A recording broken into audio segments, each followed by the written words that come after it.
All right, so when you talk about interstitial cystitis, what you're talking about is a diagnosis in urology where someone has urinary frequency, urinary urgency, usually in combination with some type of pelvic pain. The frequency is usually very common or very frequent. A patient with interstitial cystitis may urinate every 15 minutes, every 20 minutes, every 30 minutes during the day. They may be up 5 to 10 times at night to urinate.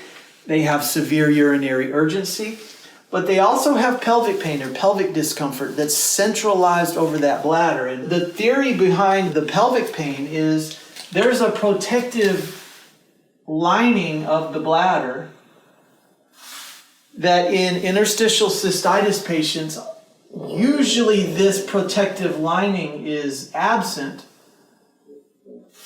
And there's some reason to believe that it may be autoimmune related somehow. But this protective layer is gone, and when the protective layer is gone, the urine can soak into the wall of this bladder.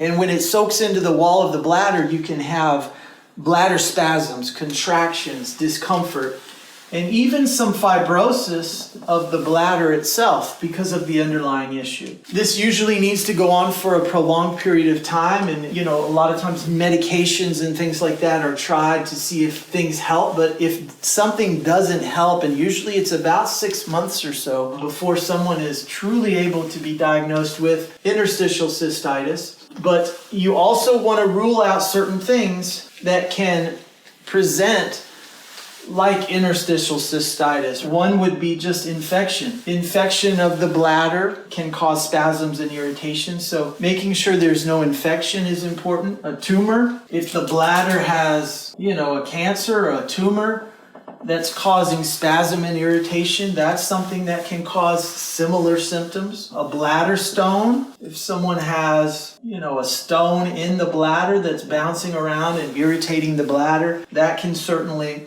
cause similar symptoms. Even like a kidney stone or ureteral stone, if something is coming down and sitting right by the bladder and there's a stone, a lot of times the bladder will be irritated and have spasms. So there are a lot of things that need to be ruled out before someone is just diagnosed with interstitial cystitis. Another thing is just simply overactive bladder. This involves 33 million Americans. Overactive bladder, very common, but these people usually get better with anticholinergics, whereas interstitial cystitis patients, oftentimes they have numerous treatments and their symptoms just do not get better with traditional treatments. So there's a lot of ways to manage these patients. I'll put together a video that just kind of walks through some of the potential things that can be done for interstitial cystitis. But as in any urinary issue, one of the most important things is just gentle stretching of the spine.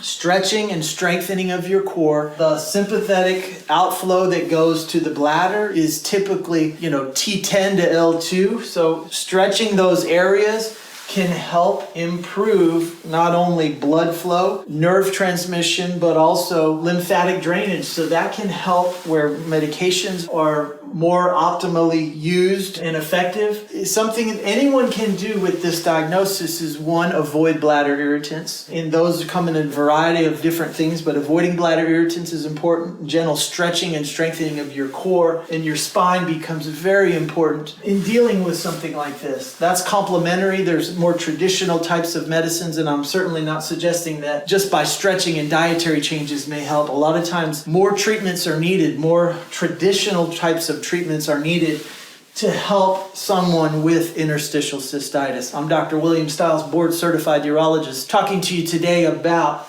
interstitial cystitis. Thanks for watching.